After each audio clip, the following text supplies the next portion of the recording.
राधा स्वामी जी, आप सबको दिवाली की बहुत बहुत शुभकामनाएं। आज के सत्संग की वाणी स्वामी जी महाराज जी की है। सत्संग के वचन, सुन शिखर जाए रूप दिखाना, गगन मंडल के पार ठिकाना। पार ब्रह्मा में जाकर रूह को अपना रूप नजर आता है। अब सवाल पैदा हुआ कि वह मुकाम है कहाँ।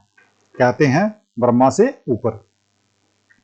भाई बलवंत सिंह गुमान वाले बाबा जी से पूछते हैं, हुजूर मन तीन है या मन की तीन अवस्थाएं हैं?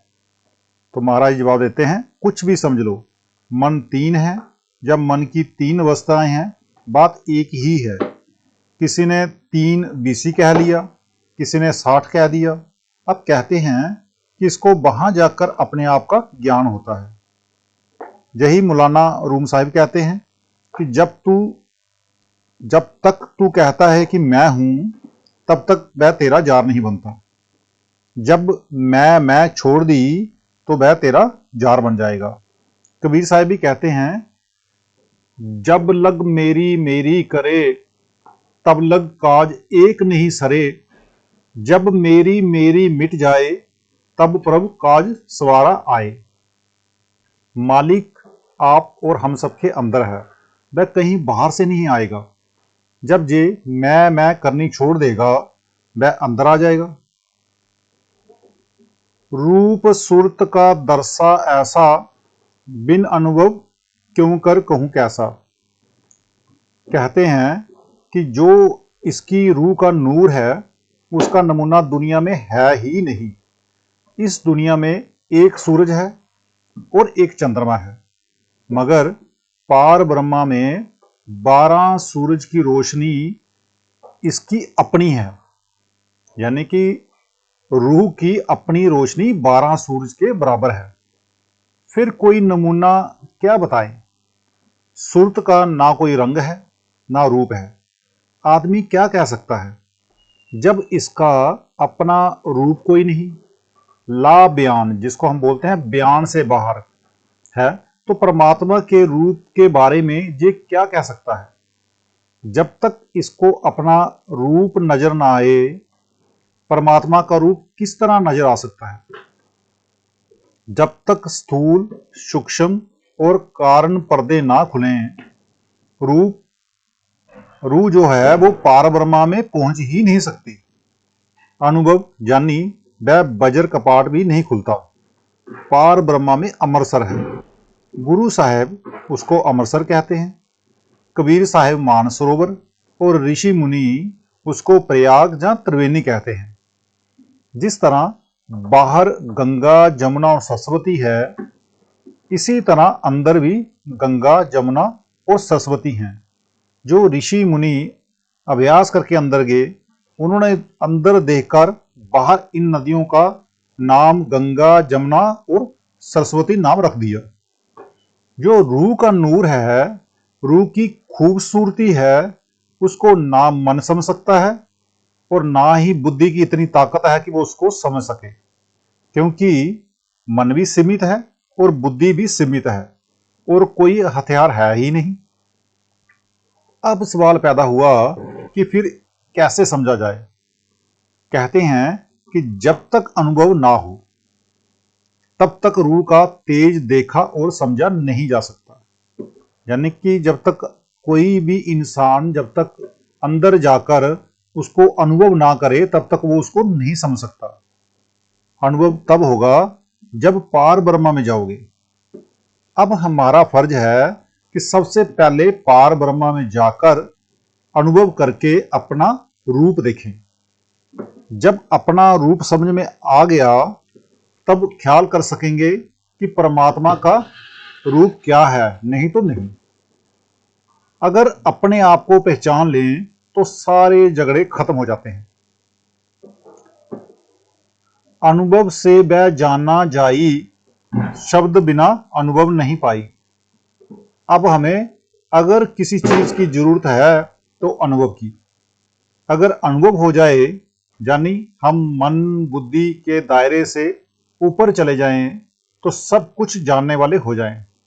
कहते हैं अनुभव के लिए किसी बहुमुखी साधन की जरूरत नहीं, ना तीर्थ, ना मंदिर, ना मूर्त, ना जप, ना तप, ना दान, ना पढ़ना, ना पढ़ाना। अनुभव खोलने के लिए तो शब्द अभ्यास है। अगर संतों ने खोला है तो इसी के ही जरिए, अगर ऋषि ने खोला है तो इसी के जरिए, अगर मुनियों ने खोला है तो भी इसी के ही जरिए। एक ही दवा है और आप सबके अंदर है वो दवा। जो शब्द अभ्यास है वह अनुभव खोल सकता है। ज्यों ज्यों जे अंदर चढ़ता है शब्द की लज्जत लेता है, बल्कि दिन रात शब्द का ही सेवन करता है और शब्द को ही सुनता है, त्यों त्यों इसका अनुभव होता जाता है और ये माली के नजदीक होता जाता है। मौलाना रूम साहब कहते हैं, पैगंबर साहब की जुबानी, खुदा कहता है कि मैं कहीं ऊंचाई या निचाई में नहीं समा सकता। उसी मजमून को दोहराते हुए फिर कहते हैं कि मैं ना आसमान पर रहता हूं, ना जमीन पर, ना सिंहासन पर, ना कुर्सी पर, मतलब कि मैं इनमें से किसी में भी नहीं समा सकता। अब सवाल पैदा हुआ कि आखिर परमात्मा कहाँ रहता है? कहते हैं परमात्मा को याद करने वालों के दिलों में समा जाता हूं। ये अजीब बात है कि जब आप उनके पास जाओगे वे राह बताएंगे, आप कमाई करके अंदर जाओगे और उसका दर्शन कर लोगे। सुरत शब्द दो अनुभव रूपा, तू तो बड़ा ब्रह्म के कूपा। अब संत कहते हैं कि दोनों चीजें तेरे अंदर हैं, सुरत भी अंदर है और शब्द भी।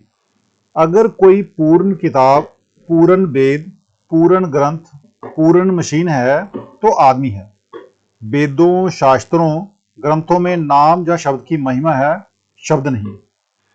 वह आपके अंदर है। सो कहते हैं भले मानस, तेरे अंदर सुरत है, तेरे अंदर शब्द है, फिर ब्रह्मा, पार ब्रह्मा, खुद खुदा भी तेरे अंदर ही है। घर बार सब कुछ होते हुए भी तू भूखा मरता है। जिसके घर में करोड़ों रुपया दबा हुआ हो मगर वह बाहर कोड़ी कोड़ी मांगता फिरे, आप उसे पागल नहीं तो क्या कहोगे? लेकिन यहां पर तो यही हाल हमारा है कि खुदा अंदर है और हम, परमात्मा हमारे अंदर है, हम उसको बाहर ढूंढते फिर रहे हैं। जरा गौर करो, हमारे वीर शास्त्र क्या हैं? ऋषि मुनियों ने कमाई की, अंदर पिंड को छोड़कर ब्रह्मा और पार ब्रह्मा में पहुंचे। जो जो नजारे उन्होंने अपने अंदर देखे हमारी हिदायत के लिए बाहर कागजों में लिख दिए या कागजों में ले आए। उनका नमूना कोई बाहर क्या ला सकता है? सो ग्रंथों पोथियों में नजारों का सिर्फ जिक्र मात्र है, नजारे खुद वहां पर नहीं है। मगर दुनिया किताबों में उलझ गई और उनको पढ़ने में ही मुक्ति समझे बैठी हुई है। इसलिए संत कहते हैं कि तू सबसे ऊंची रचना है, नर नारायणी देह है। विचार तो सही है कि तू है कौन, मगर हम विचार नहीं करते क्योंकि सारी दुनिया ब्रह्म के कुएं में पड़ी हुई है। हर एक यही चाहता है कि हमारा मजहब बढ़ जाए। अगर सारे हिंदू हो जाएं तो हमें क्या देंगे? अगर सारे मुसलमान हो जाएंगे तो हमें क्या मिलेगा? सो कहते हैं कि तू ब्रह्म के कुएं में पड़ा हुआ है और इस ब्रह्म को छोड़ दे। करनी कर कर सुर चढ़ाओ, शब्द मिले अनुभव घर पाओ।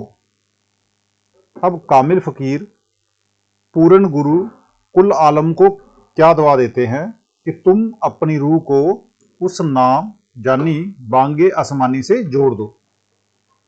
ज्यों ज्यों कमाई करोगे तुम्हारी रूह सरकेगी और ऊपर की तरफ चढ़ाई करेगी। ज्यों ज्यों प्रेम प्यार से भजन करोगे त्यों त्यों तुम्हारी रूह अंदर चढ़ती और चढ़ती चली जाएगी। अब रूह ज्यों ज्यों नाम की लज्जत लेती है त्यों त्यों ऊपर की तरफ खींच चली जाती है। नाम कहो या बांगे इलाही, चाहे उसे कलमा कह दो, उसमें कशिश है। वह खुद ब खुद रूह को अपनी तरफ खींच लेती है। अब हमें क्यों नहीं खींचता? हम बाल बच्चों के मोह की रस्सी से बंधे हुए हैं। जैसे किसी गाय के बछड़े को रस्सी से बांध दो तो गाय कहीं नहीं जाएगी। क्यों क्यों नहीं जाएगी? क्योंकि उसको बछड़े से मोहब्बत है, प्यार है, मोह है और वह उसके आसपास घूमेगी। फिर यही नहीं बल्कि हम यारों दोस्तों से, रिश्तेदारों से, मकानों से, धन दौलत से, मतलब कि कई चीजों से बंधे हुए हैं। जो चीज, जो रूह इतनी रस्सियों से बंधी हुई हो, वह किस तरह ऊपर जा सकती है? फिर भी संत कहते हैं कि तुम ज्यों ज्यों मेहनत करोगे, रूह इनको तोड़ती हुई ऊपर जाएगी। तो नाम शब्द जपें और